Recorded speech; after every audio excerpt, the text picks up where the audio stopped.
विश्वोत्पत्त्यादि Hathaway तापत्रय विनाशाय श्री कृष्णाय वयं नुमः। यं प्रव्रजन्तमनुपेतमपेत कृत्यम् द्वैपायनो विरह कातर आजुहाव। पुत्रेति तन्मयतया तरवोऽभिनेदुस् तं सर्वभूत हृदयं मुनिमान तूष्णि। सच्चित आनंद स्वरूप भगवान श्री कृष्ण को हम नमस्कार करते हैं। जो भगवान श्री कृष्ण जगत की उत्पत्ति, इसका पालन और इसका विनाश उनके एक संकल्प से होता है। आध्यात्मिक आदि दैविक आदि भौतिक तीनों प्रकार के तापों का जो नाश करने वाले हैं, जो सृष्टि का सृजन करते हैं, ब्रह्मा रूप से हरि रूप से पालन करते हैं और भगवान रुद्र रूप से अपने में लय कर लेते हैं, ऐसे सच्चिदानंद स्वरूप भगवान श्री कृष्ण को हम बार बार नमस्कार करते हैं।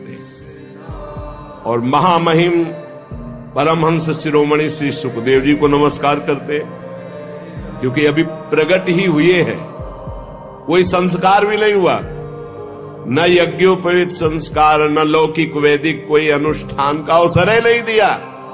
गर्भ से निकलते ही नाल छेदन भी नहीं हुआ महाराज का। ऐसे महान वैरागी गर्भ से निकलते ही चल दिए, जिनके पीछे पीछे श्री कृष्ण द्वैपायन भगवान व्यासदेव जी, हा पुत्र बेटा तुम कहां जा रहे हो, एक शब्द नहीं बोले। इतनी तन्मयता है ब्रह्म तत्व में कि वृक्षों से निकल रहा है सुकोहम सुकोहम सुकोहम। जो ऐसे समस्त भूत प्राणियों में विराजमान भगवत स्वरूप परमहंस शिरोमणि श्री सुखदेव जी महाराज है, उनके चरणों में कोटिशाह प्रणाम नमस्कार करते हैं। एक बार नैमिषारण्य में, बड़ा पावन क्षेत्र है नैमिषारण्य, बड़े भजन के परमाणु हैं। 88,000 ऋषि और श्री शौनक जी उनके मुखिया हैं। 88,000 ऋषियों में सब विराजमान हैं और मंचाधीन श्री सूत जी महाराज हैं। तो सूत जी महाराज को 88,000 ऋषि और उनके मुखिया शौनक जी प्रणाम करके नमस्कार करके बोले। शौनक जी ने कहा, सूत जी आपके वचन जब निकलते हैं तो उनसे हमारे अज्ञान अंधकार का नाश होता है। अज्ञान ध्वांत विध्वंस कोटि सूर्य समप्रभ श्रुताख्यायी कथा सारम मम कर्ण रसायनम। भक्ति ज्ञान विरागाप्तो विवेको वर्धते महान माया मोह निरासस्य वैष्णवैः क्रियते कथम। हे सूत जी महाराज, आपके वचन करोड़ों करोड़ों सूर्यों के समान हैं, क्योंकि अज्ञान अंधकार का नाश कर रहे हैं। जब आप भगवान की चर्चा कहते हैं तो हमारे कानों में ऐसा लगता है अमृत रस। जो हम बड़ी बड़ी यज्ञ करके आनंद प्राप्त नहीं कर पाए, और आपके श्रीमुख से भगवत चर्चा सुनकर वो आनंद वर्तमान में मुझे प्राप्त हो रहा है। भक्ति ज्ञान और वैराग्य से प्राप्त होने वाले महान विवेक की वृद्धि किस प्रकार से होती है, ये हम आपसे पूछते हैं। विवेक ये बहुत समर्थ परमार्थ का शुभट है। जिसके पास विवेक है वो माया को रौंद कर परास्त करके निश्चित परम पद को या ब्रह्मबोध तत्व ज्ञान जो चाहे वो प्राप्त करो। विवेक भक्ति ज्ञान वैराग्य से प्राप्त होने वाले महान विवेक की कैसे प्राप्ति होती है, कैसे वृद्धि होती है, ये वैष्णवजन भगवान की दुरंत माया मोह से अपना कैसे पीछा छुड़ाते हैं। ये घोर कलिकाल है, इसमें जीव की प्रायः स्वाभाविक आसुरी प्रवृत्ति होती, राक्षसी प्रवृत्ति। भूमि परत भा ढावर पानी, निर्मल जल आकाश से जैसे गिरा, पृथ्वी में गिरते ही धूल दूषित मलिन हो गया, ऐसे ही तिम जीव ही माया लपटानी। महाराज, ऊपर से कलिकाल जिससे आसुरी प्रवृत्ति बढ़ती चली जा रही है, तो क्या उपाय है जिससे माया आसक्त जीव कलिकाल में दैवी संपदा से संपन्न बनकर के भगवत प्राप्ति कर ले? ऐसा कोई उपाय है आपकी दृष्टि में? सूत जी, आप हमें कोई ऐसा शाश्वत साधना बताइए जो सबसे अधिक कम समय में हमारा परम कल्याण कर दे, सबसे अधिक बलशाली और कम समय में हमारा कल्याण कर दे, हमारे हृदय को पवित्र कर दे, हमें भगवान ललित त्रिभंगी श्याम सुंदर से मिला दे। देखो महाराज, चिंतामणिर लोक सुखम सुरद्रुः स्वर्ग संपदम प्रयच्छति गुरहु पीतो वैकुंठम योगी दुर्लभम।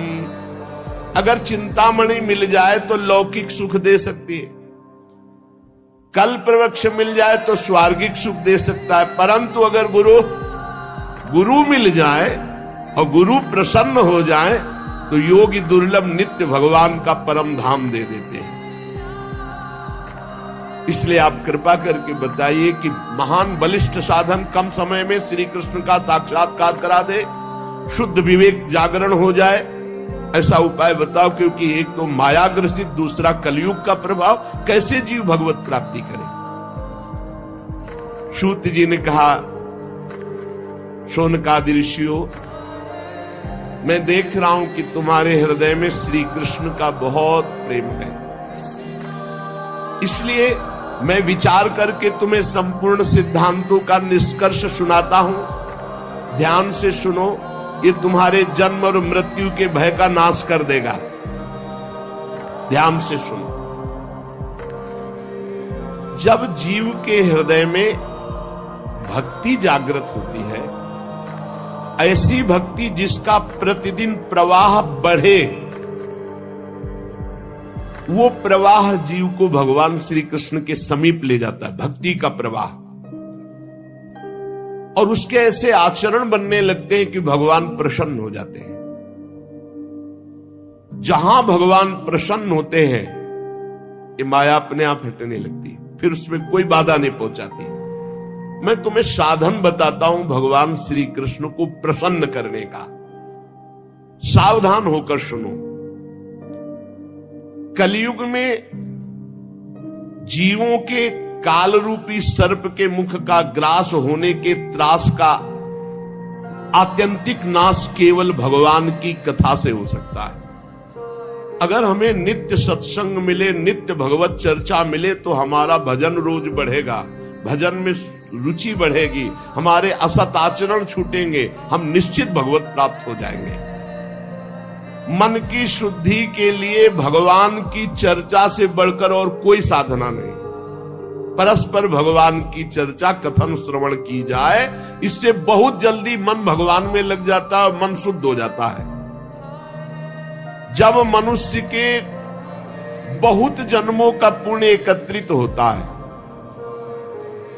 एक दो जन्म का नहीं, जन्मांतरे भवेत पुण्यम तदा भागवतम लभेत। जन्म जन्मांतर के पुण्य एकत्रित होते, तब उसे भगवान की रस भरी चर्चा सुनने का सौभाग्य मिलता है। भगवान की चर्चा सुनना बड़ी दुर्लभ विषय। जन्म जन्मांतरों के जब पुण्य एकत्रित होते हैं, तब भक्त और भगवान की चर्चा सुनने का सौभाग्य प्राप्त होता है। सुत दारा धन लक्ष्मी पापियों के घर होए, संत समागम हरि कथा तुलसी दुर्लभ दूर।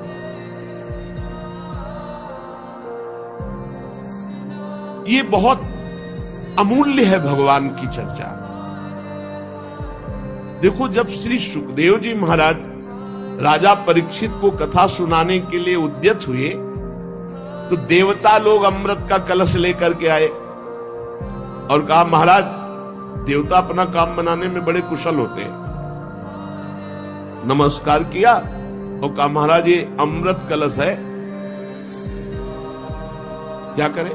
सुखदेव जी ने कहा, इसका क्या करें?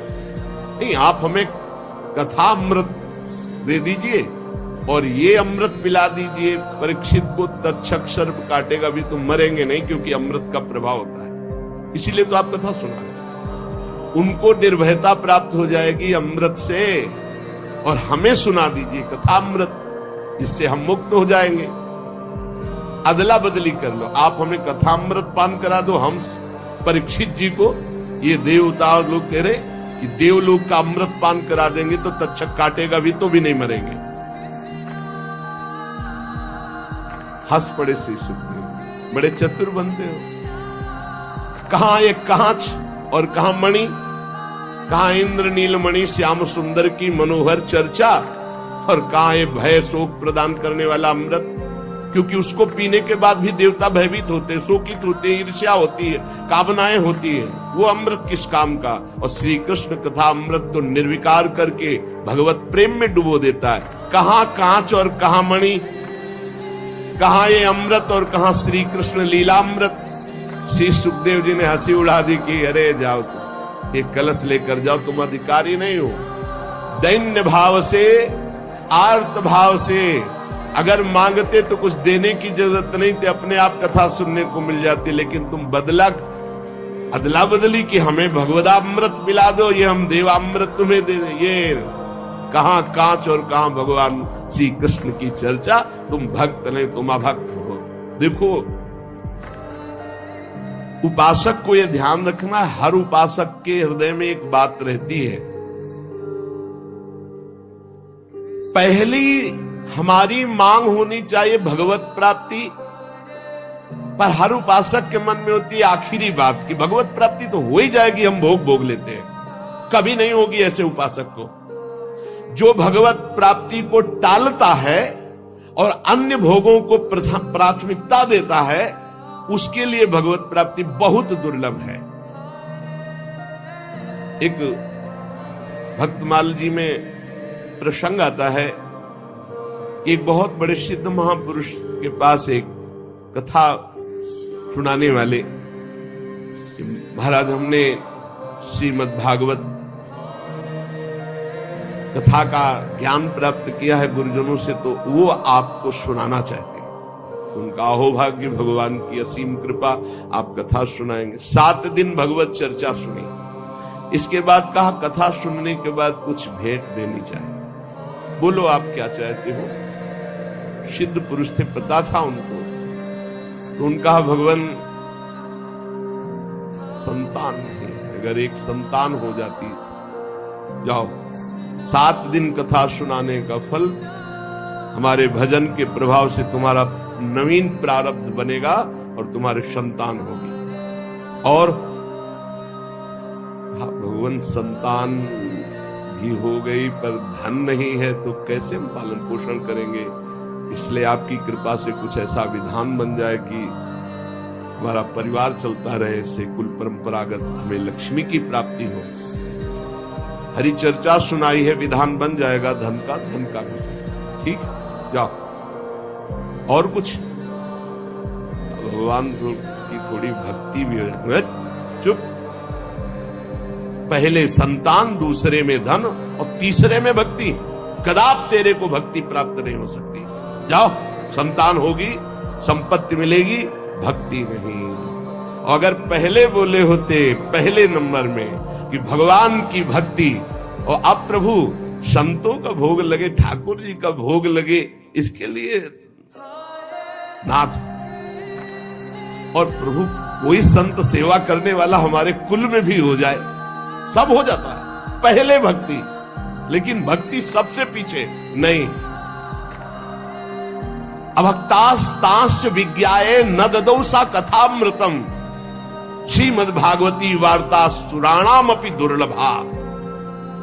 भगवान की कथा दैन्य आर्त भाव से, अहोभाग्य मनाकर सुनी जाती है, इस भाव से नहीं, अदला बदली से नहीं। श्री सुखदेव जी ने देखा कि इनके हृदय में भक्ति नहीं है, ये बदले में कथा सुनना चाहते, इसलिए अनाधिकारी है।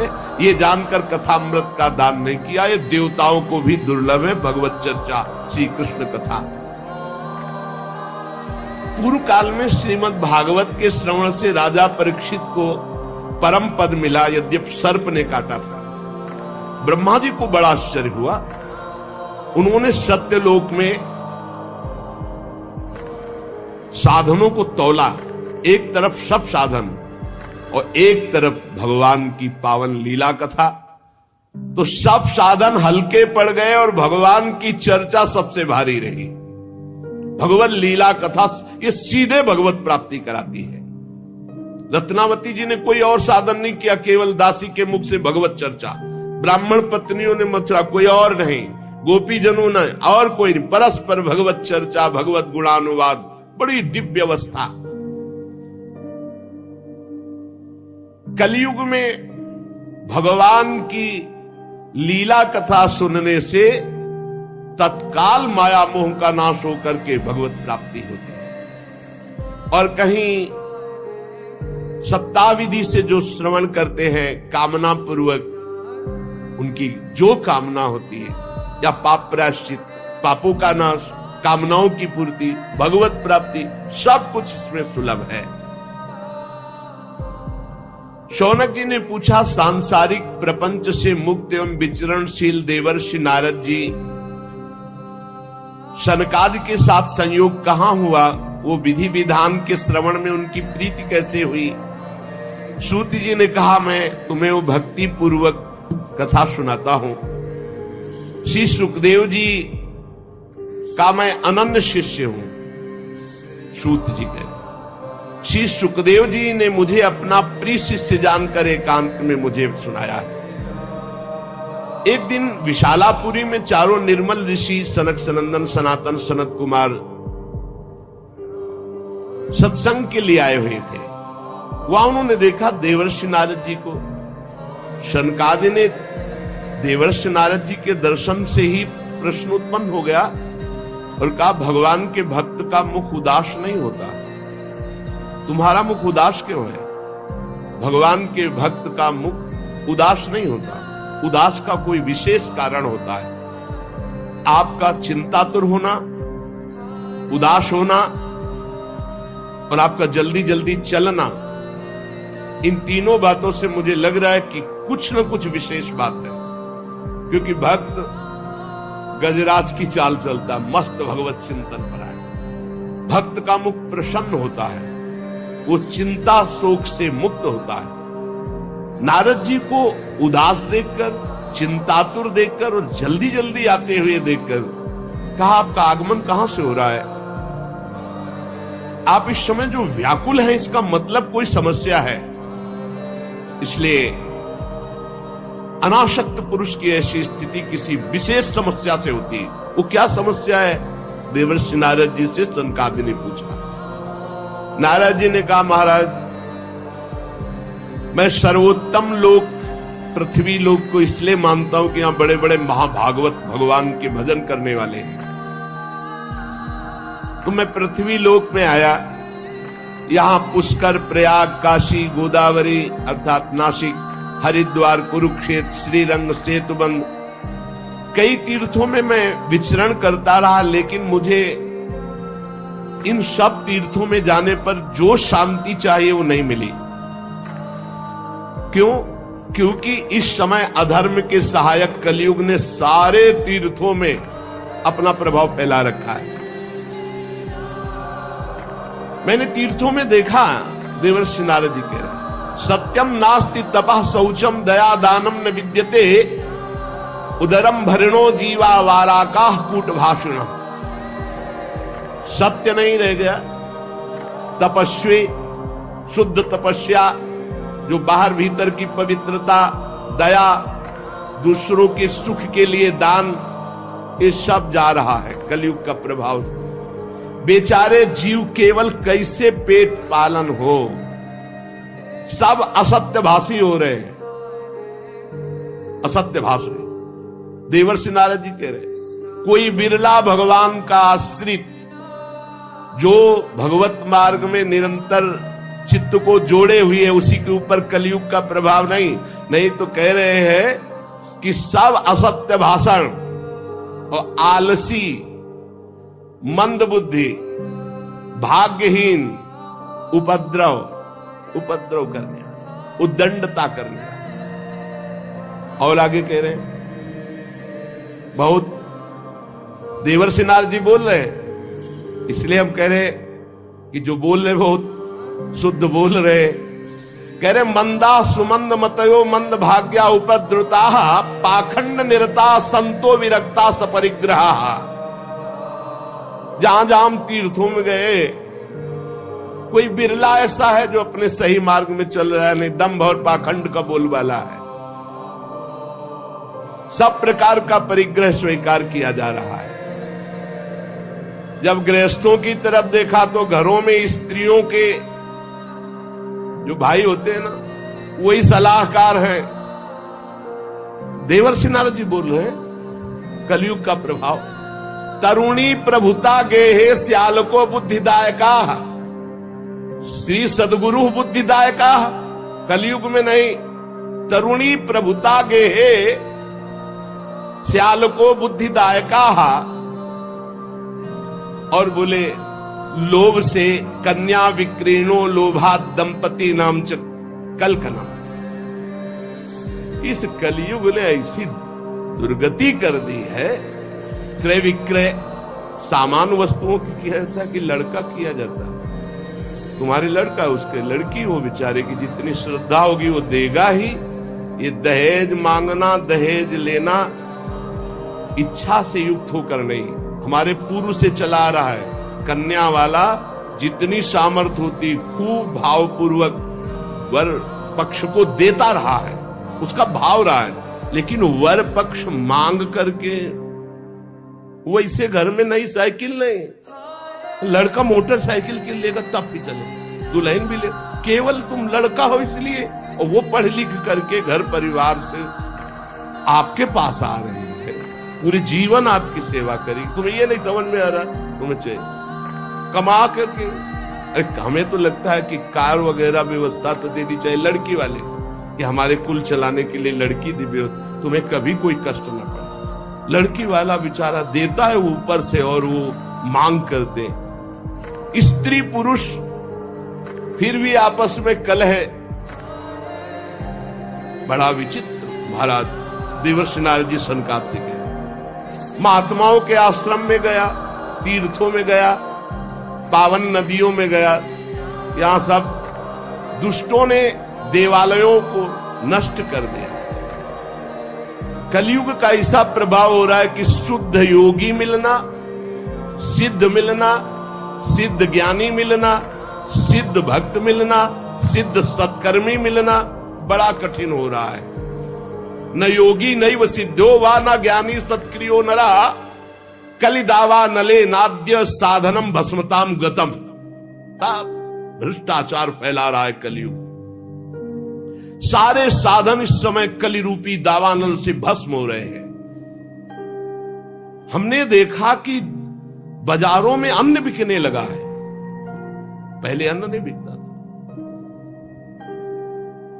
देवर्षि नारद जी कह रहे कैसा कलयुग का प्रभाव बढ़ गया है। अट्टशूला जनपदाः शिवशूला दुजातयः कामिन्यः केशशूलिन्यः संभवन्ति कलाभिः। दुजातयः जो विप्रजन है, वो पैसा लेकर के वेद पढ़ाते हैं, तो फिर परिवार कैसे चलता? नहीं, वेद पढ़ाते थे वो तो गुरु दक्षिणा में या कार्य की पूर्णता में जजमान तो खुद देता था, मांगने को नहीं कहा गया। गोस्वामी तुलसीदास जी ने भी कहा बेचहि वेद धर्म दुहि लेहि। पैसा तय करके वेद का पाठ करना या शास्त्रों का श्रवण कराना, ऐसा निषेध कलयुग का प्रभाव है। देवर्षि नारद जी कह रहे हैं तस्मात् शास्त्रम प्रमाणम। कामिन्यः केशशूलिन्यः संभवन्ति कलाविहा। इस कलयुग ने ऐसा भ्रष्टाचार मचा दिया कि चरित्र बेच करके लोग जीवन यापन करना चाहते हैं। बड़ा विचित्र है। बोले चरित्र बेच करके उदर पोषण करने की वृत्ति, ऐसा दिमाग। नौकरी मिल जाए, रुपया मिल जाए, पद मिल जाए, चरित्र चला जाए, उसका कोई महत्व नहीं। ऐसा कलयुग बुद्धि को भ्रष्ट कर देता है। एवं पश्यन कलेर दोषान पर्यटन नवनीमहम यामुनम तटमापन्नो यत्र लीला हरे रभूत। मैं ऐसे विचरण करते हुए भयानक कलयुग के दोषों को देखता हुआ परम पावन यमुना जी के पुलिन पर विराजमान जो श्री वृंदावन धाम है, जहां भगवान श्री कृष्ण की नित्य लीला हो चुकी है, हो रही है और होती रहेगी। तत्राश्चर्यम मया दृष्टम सूर्यताम तन्मुनीश्वरा एका तु तरुणी तत्र निषण्णा खिन्न मानसा। मुनिवरों, मैंने एक बड़ा आश्चर्य देखा वृंदावन। वहां एक बड़ी तेजोमयी दिव्य युवती खिन्न मन से बैठी है। उसके पास दो पुरुष वृद्धावस्था को प्राप्त अचेत पड़े हुए सांस ले रहे हैं। वो तरुणी बार बार उन दो वृद्ध पुरुषों की सेवा करके जगा रही है, दुलार कर रही है, पर वो जगी नहीं रहे। तरुणी खिन्न मानसा, बहुत उदास है। दश दिक्षु निरीक्षंती रक्षितारम निजम वपुः विज्यमाना सतस्त्रिभिर बोध्यमाना मुहुर्मुहु। वो दसियों दिशाओं में देख रही कि कोई मेरा सहयोगी आ जाए और इन दो को चेतना दिला दे। बार बार वो वस्त्र से पंखा झूल रही, उन्हें चेतना लाने की। मैंने ये दूर से चरित्र देखा, कौतूहलवश पास गया। वो दिव्य तरुणी खड़ी हुई और प्रणाम करके व्याकुल होकर मुझसे कहने लगी, देवर्षि नारद जी, एक क्षण ठहर जाइए, मेरी चिंता को दूर कर दीजिए, क्योंकि आप जैसे संतों का दर्शन समस्त चिंता और पापों को नष्ट करने वाला होता है। आपके वचनों से मेरे दुख की बहुत कुछ शांति हो जाएगी, मुझे विश्वास है। क्योंकि यदा भाग्यम भवेद भूरि भवतो दर्शनम तदा, जब मनुष्य के बहुत बड़े भाग्य उदय होते तब आप जैसे संतों के दर्शन होते। नारद जी ने कहा कि देवी तुम कौन हो, बहुत तेजस्वी हो, और ये दोनों वृद्ध पुरुष कौन है तुम्हारे जो तुम इनकी सेवा कर रही हो, और बहुत सी कमल नयनी देवियां तुम्हें घेरे हुए हैं। तुम विस्तार से अपने दुख और अपना परिचय बताओ, दुख का कारण और परिचय। तो उस दिव्य युवती ने कहा, अहम भक्ति रीति ख्याता इमौ में तनयो मतौ ज्ञान वैराग्य नामानौ काल योगे न जर्जरौ गंगाद्या सरितश्चेमा मत सेवार्थम समागता। मेरा नाम भक्ति है, ये मेरे पुत्र हैं जो वृद्ध हो गए ज्ञान और वैराग्य। समय के प्रभाव से, कलयुग के प्रभाव से मेरे पुत्र वृद्ध हो गए ज्ञान और वैराग्य। ये जो मेरी सेवा में है, ये गंगादि दिव्य नदियां हैं। मैं समस्त देवियों से सेवित हूं, क्योंकि प्रेम लक्षणा भक्ति हूं। तपोधन, मैं अपनी कथा सुनाती हूं और सुनकर आप मुझे शांति प्रदान करें। मैं द्रविड़ देश में उत्पन्न हुई, कर्नाटक में बड़ी, कहीं कहीं महाराष्ट्र में सम्मानित हुई, गुजरात में मुझे थोड़ा बुढ़ापा जैसा लगा। घोर कलयुग के प्रभाव से पाखंडियों ने मुझ भक्ति को क्षीण कर दिया है। पाखंड में बहुत काल से मैं दुर्बल, निस्तेज, अपने पुत्रों सहित। पर जब मैं वृंदावन आई तब तो मैं तो सुंदरी स्वरूप नवयुवती हो गई, लेकिन मेरे पुत्र वैसे की वैसे ज्ञान वैराग्य। भक्ति कह रहे मैं तो तेजस्विनी हो गई वृंदावन में, लेकिन ज्ञान वैराग्य को यहां। अब ये मेरे पुत्र ऐसे वृद्ध पड़े हैं, अब इनको छोड़कर मैं कहीं जा नहीं सकती। जरठत्वम क्षमायातौ तेल दुखेन दुखिता साहम तु तरुणी कस्मात सुतो वृद्धा विमोकुता। बड़ी समस्या है, माता जवान और बेटे बूढ़े, मैं दुखी हूं। हम तीनों एक साथ रहते हैं, ज्ञान वैराग्य भक्ति, फिर ये विपरीतता क्यों? ऐसा होना चाहिए, पुत्र तरुण होना चाहिए, माता बूढ़ी होनी चाहिए। मैं तरुण हूं, मेरे पुत्र ज्ञान वैराग्य बूढ़े हैं। योग निधि आप इसका कारण बताएं। नारद जी ने कहा, साध्वी आपके बात करते करते मैंने ज्ञान दृष्टि से सब कुछ देख लिया, तुम्हें विषाद नहीं करना चाहिए। भगवान श्री हरि तुम्हारे अधीन है। प्रेम अधीन भगवान का नाम, प्रेमाधीन, भक्ताधीन मनः पूज्यो, भक्ति के अधीन है, तुम्हें विषाद शोभा नहीं देता। सूत जी कहते हैं, मुनिवर नारद जी ने एक क्षण में ही सब कारण जान लिया और नारद जी ने कहा, देवी सावधान होकर सुनो, ये दारुण कलयुग है। इसी से इस समय सदाचार, योग मार्ग, तपस्या, सब मार्ग, भगवत मार्ग जितने हैं प्रायः ये गुप्त लुप्त होते जा रहे हैं। कलिकाल का ऐसा प्रभाव बढ़ता चला जा रहा है। हे देवी, जना अघासुरायन्ते साठ्य दुष्कर्म कारिणः, सबका मन दुष्टता में ज्यादा लगता है। दुष्कर्म करना, पापाचरण करना, जो मन बुद्धि है, ये ज्यादातर पाप कर्म के कभी नहीं अघाते हैं। जहां देखो जो सही मार्ग से चलेगा उसे दुख, म्लान, निंदा, उपहास। बड़ा बुद्धिमान होगा जो सही मार्ग में धैर्य पूर्वक चल पावे, नहीं तो लोग ऐसा उसका उपहास करेंगे और ऐसा दृश्य देखने को कलयुग दिखाएगा कि पाप कर रहा है, मौत से रह रहा है, धर्म से चल रहा है, बड़ा दुखी हो रहा है। कलयुग का ऐसा प्रभाव बढ़ रहा है कि यहां शुद्ध ज्ञानी मिलना, शुद्ध भक्त मिलना, शुद्ध पंडित मिलना, पंडिता समदर्शिना बड़ा कठिन हो रहा है। ऐसा नहीं कि नहीं है, पर बड़ा कठिन हो रहा है। पृथ्वी में इतना पाप बढ़ता जा रहा है कि भगवान शेष जी के लिए भार रूप हो रही है पृथ्वी। मैं तो आया था मृत्यु लोक में भक्तों का समागम प्राप्त करने, लेकिन इस समय छूने और देखने योग्य भी नहीं रह रही है। बड़ा अमंगल हो रहा है पृथ्वी में। इस संसार में वैराग्य और ज्ञान की किसी की जरूरत नहीं, इसीलिए बूढ़े हो गए तुम्हारे पुत्र। विषयानुरागी, अंधे बने हुए, भोगों में लगे हुए, इसलिए वैराग्य की जरूरत नहीं। भोगों में सुख बुद्धि, इसलिए ज्ञान की जरूरत नहीं।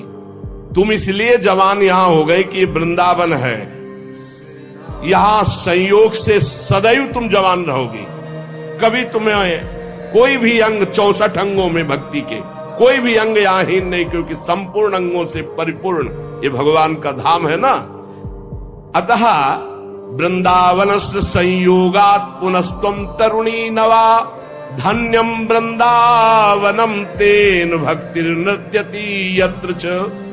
धन्य है वृंदावन, जहां भक्ति सर्वांग पुष्ट होकर नृत्य कर रही।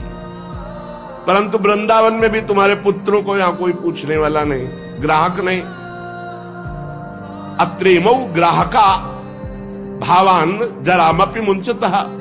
अभाव है वृंदावन में, ज्ञान वैराग्य को कोई नहीं पूछता। यहाँ प्रेम लक्षणा भक्ति का ही सारा खेल है, इसलिए इनका बुढ़ापा नहीं छूट रहा। पर यहाँ आनंद से सो रहे, क्योंकि भगवान का धाम है, तो इनको भगवत स्पर्श जनित आनंद की प्राप्ति हो रही, इसलिए शांत सो रहे। भक्ति ने कहा कि सुना था कि राजा परीक्षित ने देखा था कलयुग को, फिर इस पापी को मार क्यों नहीं डाला, रहने क्यों दिया? इस पापी कलयुग के आते ही सबकी बुद्धि भ्रष्ट हो गई, सब वस्तुओं का सार न जाने कहां चला गया। परीक्षित जी ने मार क्यों नहीं डाला इसको? और करुणामय भगवान श्री हरि से भी ये कैसे देखा जा रहा है? मेरा संदेह दूर कीजिए, क्योंकि आपके वचनों के सुनने से मुझे बड़ी शांति और पुष्टता मिल रही है। भक्ति जी ने कहा। नारद जी ने कहा, देवी तुमने पूछा है तो प्रेम से सुनो कल्याणी, मैं तुम्हें बताऊंगा, तुम्हारा दुख निश्चित दूर होगा। जिस दिन भगवान श्री कृष्ण इस भूलोक को छोड़कर अपने परम धाम को गए, उसी दिन से संपूर्ण साधनों में बाधा डालने वाला एक कलयुग आ गया। उसी दिन से कलयुग आया है जिस दिन भगवान परम धाम को अंतर्धाम किए, द्वापर काल। तुमने जो पूछा परीक्षित जी ने मारा क्यों नहीं इस कलयुग को, तो दिग्विजय के समय राजा परीक्षित की दृष्टि पड़ी, जो ही दृष्टि पड़ी कलयुग समझ गए मार डालेंगे, क्योंकि भगवत शक्ति से संपन्न है। वो दौड़ के अपनी पाग उतार कर दीन होकर शरण में आ गया। और ये नियम है कि जो चरणों में गिर पड़े, शरणागत हो जाए, चाहे प्राणों की बाजी लगानी पड़े, उसकी हानि नहीं होनी चाहिए। ये शरणागत का धर्म का नियम है। जैसे कबूतर चरणों में गिर गया तो महाराज शिवी जी ने अपने संपूर्ण शरीर को, मांस को और शरीर को भी दे दिया, लेकिन कबूतर को नहीं दिया। वो दीन के समान शरण में आ गया। अब जब शरण में आ गया तो मारा नहीं जा सकता। फिर देखा कि ये तो सब का सारग्राही है। जो फल तपस्या, योग एवं समाधि से नहीं मिल सकता, वो कलयुग में हरिनाम से मिल सकता है। ए देखो, ये सार वस्तु कलयुग की पकड़ी महाराज परीक्षित जी ने। यद्यपि ये बहुत ही अमंगलकारी है कलयुग। यत् फलम नास्ति तपसा न योगेन समाधिना तत्फलम लभते सम्यक कलौ केशव कीर्तनात्। बड़ी बड़ी समाधि से, बड़ी बड़ी तपस्या से, साधना से, योग से जो फल नहीं मिलता कलयुग में, नाम जप और नाम कीर्तन से। कलयुग केवल नाम आधारा, सुमिर सुमिर नर उतरई पारा। ये सारहीन होने पर भी महाराज परीक्षित ने एक बात देखी कि जो 10,000 वर्ष तपस्या और समाधि और साधना से फल, वो भगवान नाम कीर्तन और जब से कलयुग में सहज में प्राप्त हो जाएगा। इसलिए इसको नहीं मारा। पहले तो शरणागत हो गया, और दूसरी बात इसमें बड़ी जोर की एक बात देखी कि जो 10,000 वर्ष समाधि, तपस्या, योग, यज्ञ आदि से, वो यहां सहज में नाम जप से, नाम कीर्तन से प्राप्त हो जाएगा। कुकर्म में सबकी प्रवृत्ति फैलाना ये कलयुग का कार्य है। और पृथ्वी जब देखा पाप हो रहा है तो सब सार वस्तु अंतर ध्यान करने लगी।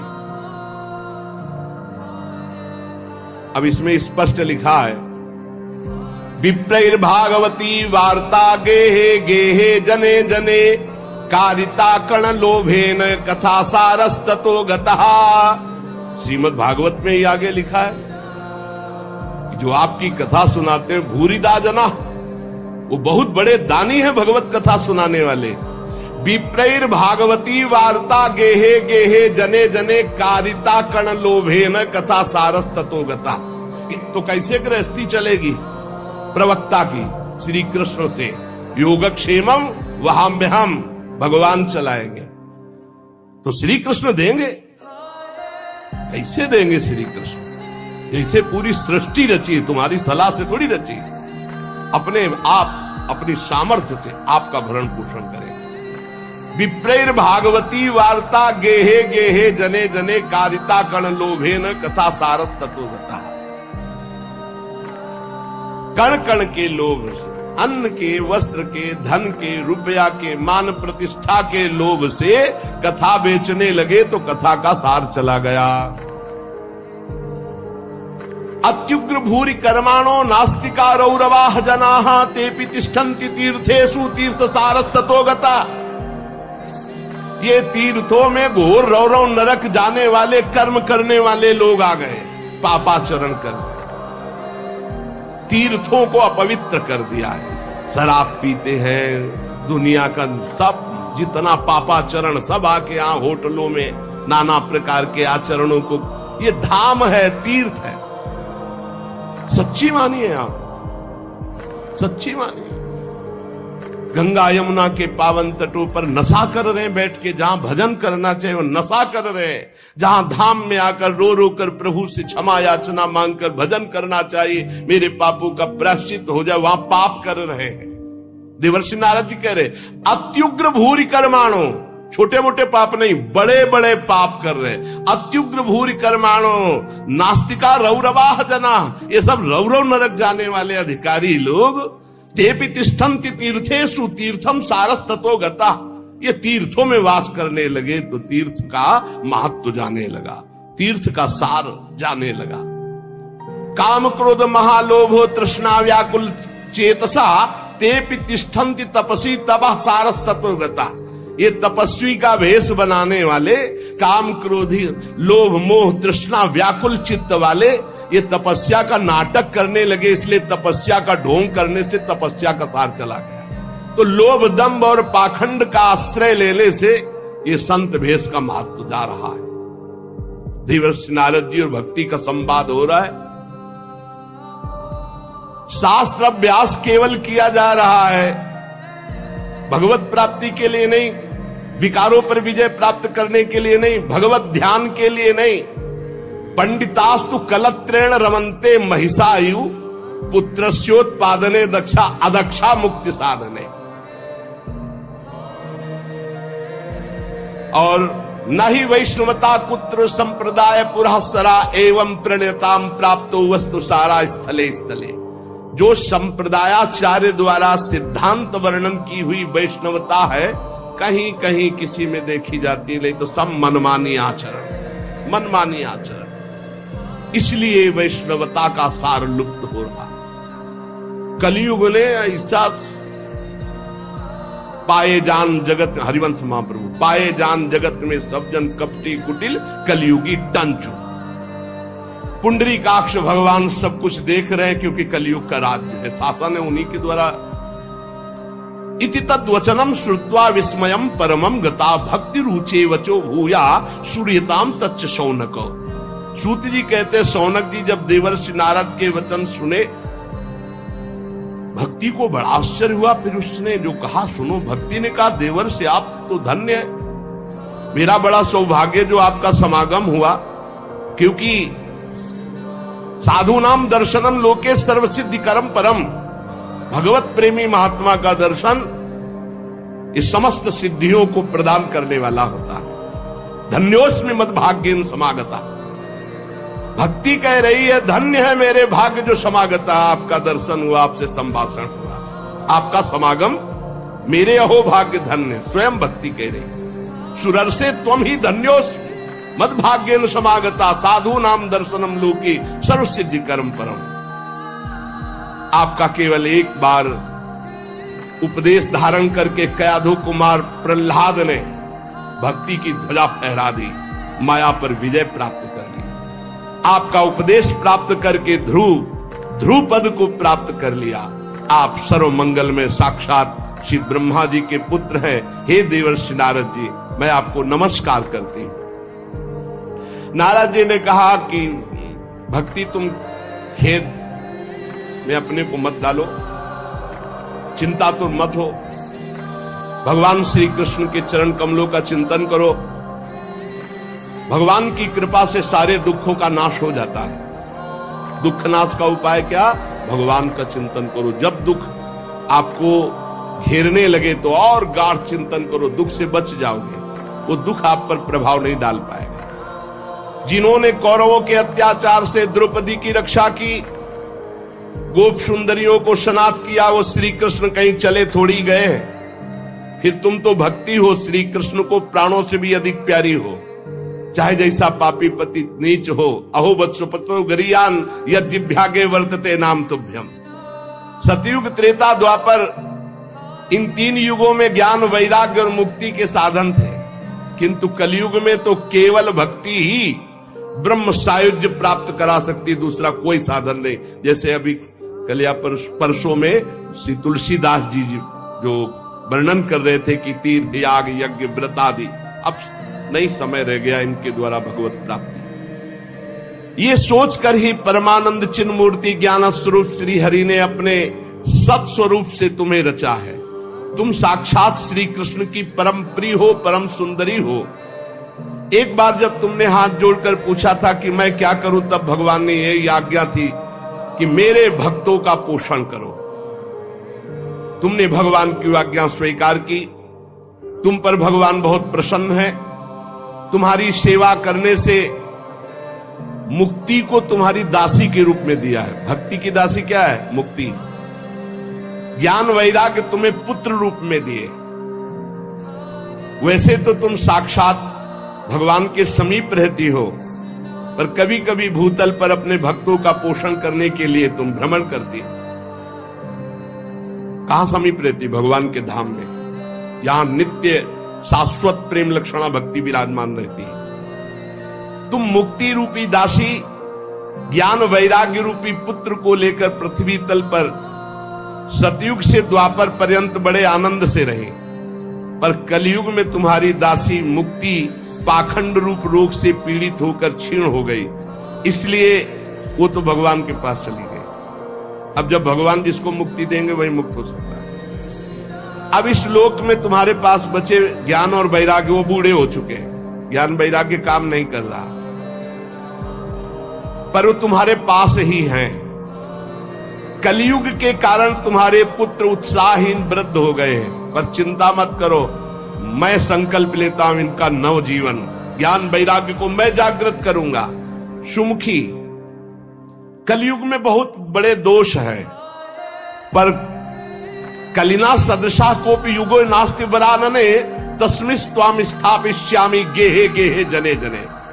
इसमें बड़ा भारी गुण है, भगवान के नाम कीर्तन से परम पद प्राप्त होता है। मैं घर घर में भक्ति का स्थापन करूंगा, तुम चिंता मत करो। देखो, अन्य सब धर्मों को दबाकर भक्ति विषयक महोत्सवों को यदि आगे न रखूं, घर घर में तुम्हारा प्रचार न कर दूं, तो मैं भगवान श्री हरि का दास नहीं।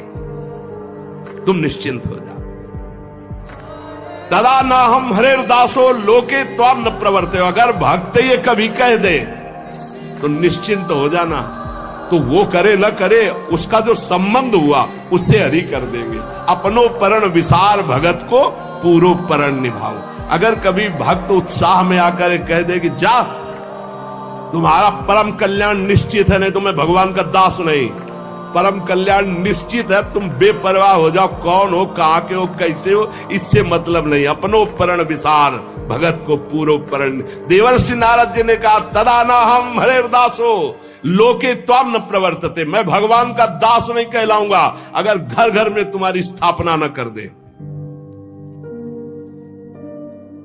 इस कलयुग में जो जीव तुमसे युक्त होंगे, वो चाहे जितने बड़े पापी हों, वो भगवान श्री कृष्ण के अभय धाम को प्राप्त होंगे। जिसके हृदय में प्रेम लक्षणा भक्ति निवास करती है, उस पुरुष को यमराज कभी स्वप्न में भी नहीं देख सकते। जागृत की तो बात जाने दो, थोड़ी भी भक्ति जिसके हृदय में है, यमराज कभी नहीं देख सकते। देवर्षि नारद जी, जिनके हृदय में हे भक्ति महारानी आपका थोड़ा भी आदर है, उसे कभी प्रेत नहीं छू सकता। पक्की बात, ये विश्वास करो, ध्यान पूर्वक सुनो। एसाम चित्ते वासुदेव भक्ति, थोड़ी भी जो सर्वदा प्रेम रूपिणी नाते पश्यंत कीनासम स्वप्ने अमलमूर्ते, जो यमराज है वो स्वप्न में भी उसे नहीं देख सकते, जिसके हृदय में भगवान श्री हरि की भक्ति है, वसेत भक्ति, वासुदेव भक्ति। और बड़ी हिम्मत से ये बात पकड़ लो कि तुम्हें कभी कोई प्रेत छू नहीं सकता। न प्रेतो न पिशाचो वा राक्षसो वासुरोपि वा भक्ति युक्त मनस्का नाम स्पर्शेन न प्रभुर भवेत। स्पर्श नहीं कर सकता है, पक्की बात है, ये हमने देखा है, आगे पीछे चलते देखा है, थोड़ा भय प्रदान करते देखा है, लेकिन छुआ नहीं आज तक।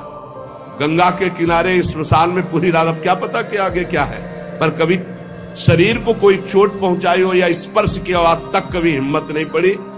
अपना कल्याण करने के लिए भक्तों का दर्शन, भक्तों से संभाषण, लेकिन अमंगल नहीं कर सकते।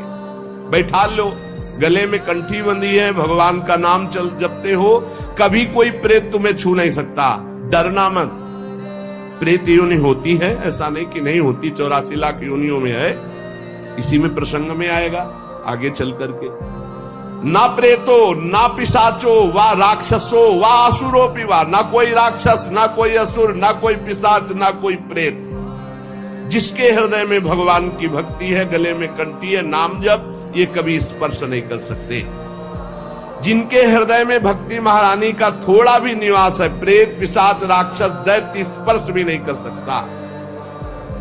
भगवान तपस्या वेदाध्ययन ज्ञान और कर्म आदि के साधन से वश में नहीं किए जा सकते, वो केवल भक्ति से ही वशीभूत होते हैं, इसमें गोपीजन प्रमाण है। ना तपोभिर न वेदैश्च न ज्ञाने नापि कर्मणा हरिर ही साध्यते भक्त्या प्रमाणम तत्र गोपिका। ये जो भगवत चर्चा, धाम आना, सत्संग सुनना, नाम जप करना, भगवान की भक्ति में, बोले नृणाम जन्म सहस्त्रेण भक्तो प्रीतिर ही जायते। कलौ भक्तिर भक्त्या कृष्ण पुरा स्थिता। जब हजारों जन्मों के तपस्या और पुण्य एकत्रित होते हैं, तब भगवान के नाम रूप लीला धाम में भक्ति होती है। कलयुग में केवल भक्ति, केवल भक्ति, केवल भक्ति से ही श्री कृष्ण चंद्र का साक्षात दर्शन पाया जा सकता है। केवल भक्ति से भगवत धाम की प्राप्ति। जो लोग भक्ति की अवहेलना करते हैं, भक्ति द्रोह करा ये ते सीदंत जगत रे, दुर्वासा दुखमापन्ना पुरा भक्ति विनिंद कहा। जो लोग भक्ति से द्रोह करते हैं, भक्त से द्रोह करते, वो चाहे दुर्वासा जैसे तपस्वी क्यों न, तीनों लोक में भारी दुख ही दुख पाएंगे। बस बस अलम व्रतैरलम तीर्थैरलम योगैरलम मकई अलम ज्ञान कथालापैर भक्ति रे कैव मुक्तिदा। बस बस बस व्रत से, तीर्थ से, योग से, यज्ञ से, ज्ञान चर्चा से भगवत प्राप्ति नहीं। कलिकाल है, एकमात्र भक्ति से ही परम मोक्ष, परम पद जो चाहोगे वो प्राप्त हो जाएगा। सूत जी कहते हैं, इस प्रकार नारद जी के श्रीमुख से जब भक्ति का भक्ति महारानी और पुष्ट हो गई। अहो नारद धन्योषि प्रीतिस्ते मयि निश्चला, ना कदाचित विमुंचामि चित्ते स्थास्यामि सर्वदा। नारद जी आप धन्य हैं, आपकी मुझ में निश्चल प्रीति है, मैं सदा आपके हृदय में वास करती हूं। मैं कभी आपको छोड़कर एक क्षण भी नहीं जा सकती। साधु आप बड़े कृपालु हैं, आपने अपने क्षण भर की वार्ता से मेरे सारे दुख दूर किए, पर मेरे पुत्रों में चेतना नहीं आई, अभी तो वृद्ध ही है। आप कृपा करो मेरे पुत्र में भी चेतना आ जाए, ज्ञान वैराग्य में। भक्ति के वचन सुनकर नारद जी को बड़ी करुणा आई और उन्होंने हाथ से ऐसे पकड़कर जगाने लगे कि भाई ज्ञान उठो, वैराग्य उठो। बहुत जोर लगाया लेकिन नहीं उठे। तब वेदांत सुनाया, वेदांत घोष, फिर गीता पाठ सुनाया, फिर वो कुछ जमाई लेते हुए उड़ा ऐसे, लेकिन जगे नहीं, न गीता पाठ से न वेदांत घोष से। नारद जी ने देखा कि जमाई ले रहे, थोड़ा नेत्र उठा रहे, बस फिर वैसे ही सो गए। उन्होंने सोचा क्या किया जाए, वेदांत से नहीं जग रहे, गीता से नहीं जग रहे, ज्ञान वैराग्य। बड़े दुर्बल, केश सफेद, अस्थि मात्र हुए रहे शरीरा, मतलब एकदम निस्तेज। नारद जी ने सोचा मुझे क्या करना चाहिए, कैसे इनकी वृद्धावस्था जाए, कैसे ये जगे ज्ञान वैराग्य। भगवान का स्मरण करने लगे, हे भगवान मुझे उपाय बताओ ज्ञान वैराग्य को जगाने का। उसी समय आकाशवाणी हुई, हे नारद जी खेद मत करो, तुम्हारा उद्योग निसंदेह सफल होगा। देवर्षि तुम इनके लिए एक महान सत्कर्म करो, और वह सत्कर्म क्या है तुम्हें संत शिरोमणि बताएंगे। आकाशवाणी बस इतना बोली, तुम धन्य हो, तुम इनके लिए सत्कर्म करो, तुम्हारा उद्योग सफल होगा, और वो सत्कर्म कोई संत महापुरुष बताएंगे। आकाशवाणी साफ साफ सुनाई दी थी। नारद जी को बड़ा विस्मय हुआ, वो कहने लगे कि आकाशवाणी भी हुई और कुछ आशय भी नहीं समझा, का संत शिरोमणि कहेंगे, वो कहां है संत शिरोमणि, हम किसको खोजें। आकाशवाणी ने भी बात गुप्त ही कही, वो कौन सा साधन है, वो कौन से संत शिरोमणि है जो मुझे बताएंगे, वे संत कहां मिलेंगे। अब आकाशवाणी ने जो कहा मुझे करना चाहिए, खोज करना चाहिए संत शिरोमणियों की। शौनक जी तब ज्ञान वैराग्य दोनों को वहीं छोड़कर नारद मुनि वहां से चले और प्रत्येक तीर्थों में जा जाकर संतों से पूछते, उनकी बात संत जन सुनते। उन्होंने बताया कि असाध्य है रोग, जब आप जैसे महापुरुष गीता सुना रहे हो, वेदांत सुना रहे हो, ज्ञान वैराग्य नहीं जग रहे, तो असाध्य ही है। कोई नारद जी के सामने नमन किए, मौने चल दिए, उत्तरे नहीं दिए। अब जहां जहां संतों में जाते तो संत जन यही कहते कि भाई सब संतों से बड़े तो नारद जी हैं। और जब नारद जी वेदध्वनि, वेदांत घोष और गीता पाठ बार बार सुनाया और ज्ञान वैराग्य नहीं जगाए जा सके, तो फिर और क्या हो सकता है। नारद जी तो स्वयं महाभागवत योगी राज हैं, दूसरे संत तो कैसे बताए। जब बहुत पूछा लेकिन सबने कहा दुस्साध्य है। नारद जी बहुत चिंतातुर हुए और बदरी वन में आए। ज्ञान वैराग्य को जगाने के लिए निश्चय किया कि मैं यहां कठोर तपस्या करूंगा। इसी समय भगवान की प्रेरणा से करोड़ों सूर्यों के समान तेजस्वी सनक सनंदन सनातन सनत कुमार दिखाई दिए। नारद जी बहुत आनंदित हुए, परस्पर नमस्कार हुआ। नारद जी ने कहा, महात्माओं, इस समय बड़े भाग्य से मेरा आप लोगों के साथ समागम हुआ। आप मुझ पर कृपा करके शीघ्र वो साधना बतलाइए। आप सभी लोग बड़े योगी, बुद्धिमान, विद्वान हैं। आप देखने में 5-5 वर्ष के बालक से जान पड़ते हैं, किंतु हैं सबके पूर्वजों के पूर्वज। आप सदैव वैकुंठ धाम में निवास करते हैं और निरंतर हरिनाम कीर्तन करते रहते हैं।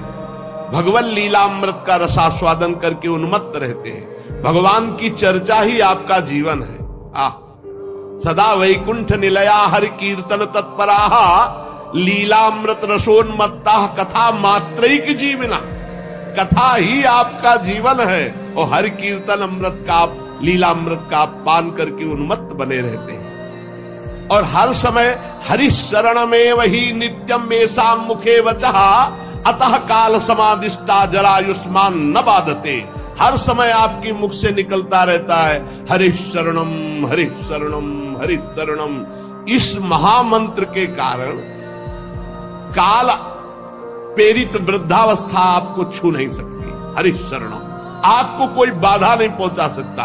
किसी भी लोक में आप कहीं भी जा सकते हैं। आपके भ्रूभंग मात्र टेढ़ी होने पर भगवान के द्वारपाल जय विजय तुरंत पृथ्वी लोक में गिर पड़े थे और आपकी ही कृपा से पुनः वैकुंठ लोक पहुंचे। धन्य हो गया मैं जो आज आपका दर्शन हुआ। मैं बहुत दीन हूं, आप लोग स्वभाव से दयालु हैं, इसलिए मुझ पर आपको अवश्य कृपा करनी चाहिए। बताइए, आकाशवाणी ने जो कहा वो कौन सा साधन है? मुझे क्या अनुष्ठान करना चाहिए? ज्ञान और वैराग्य किस प्रकार जागृत हो और भक्ति सुखी हो जाए, सब में भक्ति ज्ञान वैराग्य की प्रतिष्ठा हो, ऐसा कौन सा साधन है? सनक सनंदन सनातन सनत कुमार चारों ऋषियों में से बोले, देवर्षि आप चिंता मत करो, पहले तो प्रसन्न हो जाओ। उनके उद्धार का एक सरल उपाय पहले से विद्यमान है। नारद जी, धन्य है उसका जीवन जो परोपकारी जीवन है दूसरे के लिए। आप विरक्तों में शिरोमणि हैं, श्री कृष्ण दासों के शाश्वत पथ प्रदर्शक हैं, भक्ति योग के भास्कर हैं। आप भक्ति के लिए जो उद्योग कर रहे हैं, आपके लिए कोई आश्चर्य की बात नहीं समझनी चाहिए। भगवान के भक्त के लिए तो भक्ति की सम्यक स्थापना करना सदा उचित है। ऋषियों ने संसार में अनेकों मार्ग प्रकट किए, किंतु सभी कष्ट साध्य है और परिणाम में बहुत ब्रह्मा द्वारा रचे हुए लोकों की ही प्राप्ति कराने वाले हैं। भगवान की प्राप्ति कराने वाला मार्ग तो बड़ा गुप्त है, उसका उपदेश करने वाला पुरुष भी बड़े भाग्य से प्राप्त होता है। आपको आकाशवाणी ने जिस सत्कर्म का संकेत किया है उसे हम बतलाते हैं। आप प्रसन्न और समाहित चित्त होकर सुनिए। नारद जी द्रव्य यज्ञ, तपो यज्ञ, योग यज्ञ और स्वाध्याय रूपी ज्ञान यज्ञ, ये सब तो लोक लोकांतर की प्राप्ति कराने वाले हैं, महालोक, तपलोक, जनलोक, स्वर्गलोक आदि। लेकिन ये जो भगवत चर्चा रूपी महान सत्कर्म है, ये मोक्ष प्रदान करता है, प्रेम प्रदान करता है। भगवान की जो दिव्य चर्चाएं हैं, जिसे परमहंस श्री सुखदेव जी ने गान किया है, जब संपूर्ण भागवत की चर्चा ज्ञान और वैराग्य भक्ति को सुनाई जाए तो तत्काल इनको बल मिलेगा, इनका कष्ट चला जाएगा और ये आनंद से उन्मत्त होकर नृत्य करेंगे। सिंह की गर्जना सुनकर जैसे भेड़िए भाग जाते हैं, ऐसे भगवान की चर्चा सुनकर कलयुग के दोष नष्ट हो जाते हैं, कलयुग भयभीत होकर भाग जाता है। प्रेम रस प्रवाहित करने वाली भक्ति, ज्ञान और वैराग्य सबके हृदयों में जागृत हो जाएगी जो भगवान की चर्चा सुनेगी। नारद जी ने कहा कि मैंने वेद वेदांत की ध्वनि की, गीता पाठ बार बार किया, फिर भी भक्ति ज्ञान वैराग्य तीनों नहीं जगे, तो महाराज श्रीमद् भागवत सुनाने से कैसे जग जाएंगे? क्योंकि कथा के प्रत्येक श्लोक प्रत्येक पद में वेदों का ही तो सारांश है। आप लोग शरणागत वत्सल, आपका दर्शन कभी व्यर्थ नहीं जाता, इसलिए मेरा संदेह दूर कीजिए। शनकादि ने कहा श्रीमद् भागवत की कथा वेद उपनिषदों का सार है, इसलिए उनसे अलग उनकी फल रूपा होने के कारण बड़ी उत्तम है। जिस प्रकार रस वृक्ष की जड़ से लेकर शाखा पर्यंत रहता है किंतु उसका स्वाद नहीं लिया जा सकता, वही जब अलग फल रूप में आता है तो उसका स्वाद लिया जाता है। जैसे दूध में घी रहता है किंतु उसका स्वाद नहीं लिया जाता, जब प्रक्रिया के द्वारा अलग किया जाता है तो उसका स्वाद अलग हो जाता है। जैसे गन्ने में शक्कर रहती है पर प्रक्रिया के द्वारा फिर उसका स्वाद अलग लिया जाता है, ऐसे ही वेद उपनिषद का सार फल रूप है जो भगवान श्री कृष्ण की चर्चा से युक्त श्रीमद् भागवत है। ये भगवान व्यास देव जी ने भक्ति ज्ञान और वैराग्य को प्रकाशित करने के लिए स्वयं रचा है। वेद वेदांत के पारगामी गीता की भी रचना करने वाले भगवान व्यास देव जी खिन्न होकर अज्ञान समुद्र में गोते खा रहे थे, तो आप याद करो, आपने ही तो 4 श्लोक में इसका उपदेश किया था, उसे सुनते ही उनकी सारी चिंता दूर हो गई थी। फिर इसमें आपको आश्चर्य क्यों हो रहा है? जो आप हमसे प्रश्न कर रहे हैं, आपको उन्हें शोक और दुख का विनाश करने वाले इस महामहिम भगवत चर्चा को सुनाना चाहिए। नारद जी ने कहा, महानुभाव, आज तो मैं कृतकृत हो गया। आपका दर्शन जीव के संपूर्ण पापों को तत्काल नष्ट कर देता है। जो संसार दुख रूप दावानल से तपे हुए हैं, उन पर शीघ्र ही शांति की वर्षा हरि जब करते तो आप जैसे महात्माओं का दर्शन हो जाता है। आप निरंतर भगवान शेष जी के सहस्त्र मुखों से गाए हुए भगवत कथा अमृत का पान करते रहते हैं। मैं प्रेम लक्षणा भक्ति का प्रकाश करने के उद्देश्य से आपकी शरण लेता हूं। जब अनेकों जन्मों के संचित पुण्य पुंज का उदय होता है तो मनुष्य को सत्संग मिलता है। भाग्योदयेन बहुजन्म समर्जितेन सत्संगमं च लभते पुरुषो यदा वै अज्ञान हेतु कृत मोह मदांधकार नाशम विधाय ही तदोदयते विवेका। अनेकों जन्मों के जब पुण्य एकत्रित होते तब सत्संग मिलता है, और जब सत्संग मिलता है तब अज्ञान जनित मोह मद रूप अंधकार का नाश होकर विवेक उदय होता है, और जब विवेक उदय होता है तो भगवान से प्रेम होता है। जब अविवेक होता है तो संसार से प्रेम होता है। नारद जी, अब मैं भक्ति ज्ञान और वैराग्य को स्थापित करने के लिए प्रयत्न करूंगा। परमहंस शिरोमणि श्री सुखदेव जी के कहे हुए भागवत शास्त्र की कथा द्वारा उज्जवल ज्ञान यज्ञ करूंगा। यह यज्ञ मुझे कहां करना चाहिए, आप इसके लिए कोई स्थान बतला दीजिए। आप लोग वेद के पारगामी विद्वान हैं, इसलिए मैं सुख शास्त्र की महिमा सुनना चाहता हूं। इसकी विधि क्या है, कितने दिनों में सुने, कृपा करके बताइए। जब नारद जी ने ऐसा कहा तो शनकादि बोले, आप बड़े विनीत हैं, क्योंकि सब जानते हुए आप पूछ रहे हैं, सर्वज्ञ हैं आप, पर आप पूछ रहे हैं इसलिए हम आपको ये बातें बता रहे हैं। इस समय हरिद्वार के पास आनंद नामक एक घाट है, बड़ा शांत है, एकांतिक है, ब्रह्म ऋषियों द्वारा सेवित है। देवता सिद्ध लोग वहां सेवन करते हैं, भांति भांति के वृक्ष और लताएं हैं। वहां कोमल नवीन बालू बिछी हुई है, बड़ा सुरम्य एकांत प्रदेश है। हर समय गंगा जी की कलरव और सुगंध जो कमलों की है वो वायु लाती रहती है। हमें लगता है वहीं इस ज्ञान यज्ञ का आरंभ किया जाए, आनंद घाट में। कथा में अपूर्व रस आता है जब एकांत शांत भागवतिक स्थान हो। हमने देखा है कथा का प्रभाव, और आप देख लीजिएगा, एक बार केवल अनुष्ठान होने दीजिए और आपके सामने निर्बल जरा जीर्ण अवस्था में पड़े हुए ज्ञान वैराग्य यदि नृत्य न करने लगे तो कहना। भक्ति अपनी आंखों के सामने ही देखेगी, वो भी नृत्य करेगी, उनके पुत्र भी नृत्य करेंगे। कथा के शब्द पढ़ते ही ज्ञान और वैराग्य तरुण हो जाएंगे। नारद जी के साथ सनकादि तुरंत वहां से पहले कथा स्थान आनंद घाट गंगा जी के तट पर गए।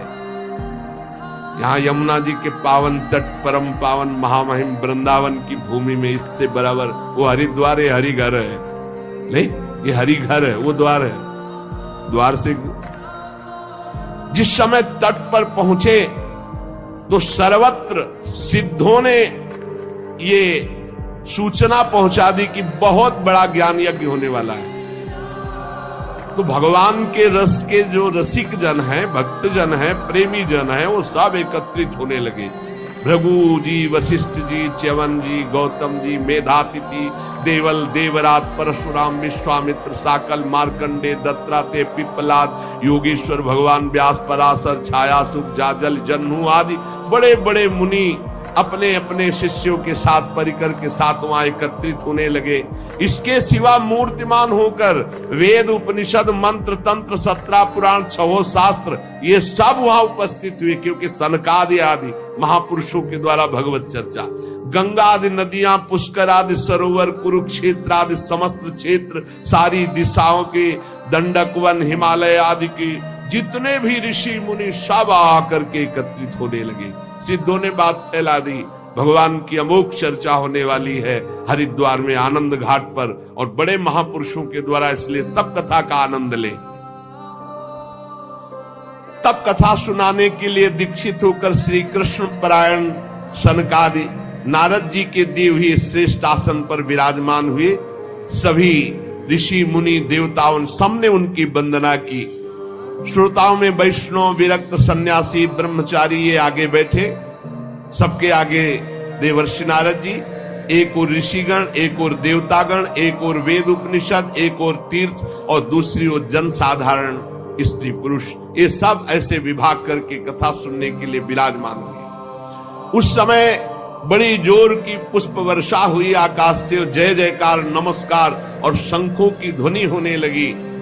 फूलों की वर्षा, जो विमान पर चढ़कर देवता लोग सब ऋषियों के ऊपर कल्प वृक्ष के फूल बरसा रहे थे। सनकादि ऋषि महात्मा नारद को भगवत चर्चा का महात्म्य स्पष्ट करके सुनाने लगे। सनकादि ने कहा, हम आपको इसकी पहले महिमा सुनाते हैं। जो इसको श्रवण कर ले एक बार सही ढंग से, उसकी मुक्ति निश्चित हो जाएगी। कोई भी हो, एक बार पूरी सम्यक 18,000 श्लोक सुन ले तो निश्चित उसको भगवत प्राप्ति हो जाएगी। पहला ये श्रवण का फल है, तुम्हारी समझ में आवे ना आवे, एक बार आपने ध्यान से भगवत चर्चा सुनी सम्यक, तो इसका फल है कि अंततो गत्वा तुम्हारा कल्याण हो जाएगा। और कहीं ध्यान देकर सुना तो प्रेम लक्षणा भक्ति जागृत हो जाएगी, जो मोक्ष को भी लघु करने वाली है। इसलिए इस कथा का सावधान होकर के आस्वादन करना चाहिए। जो पूरी कथा सुन लेगा तो श्रवण मात्र से श्री हरि हृदय में आकर विराजमान हो जाएगा। हरि जागृत हो जाएंगे, भय प्रकट कृपाला। अभी यहां 3 गुणों का पर्दा लगाकर आनंद ले रहे, सो रहे, फिर वो जग जाएंगे, पर्दा हट जाएगा और भय प्रकट कृपाला, तो हमें हृदय में ही साक्षात्कार हो जाएगा। यस्या श्रवण मात्रेण हरिश्चित्तम समाश्रयेत। इसमें 18,000 श्लोक, 12 स्कंद, श्री सुखदेव और राजा परीक्षित का संवाद। ये जीव तभी तक अज्ञानवश इस संसार चक्र में भटकता रहता है जब तक उसे भगवान की चर्चा सुनने को नहीं मिलती। जहां भगवान की चर्चा सुनने को मिली, मोह का नाश हुआ और भगवान की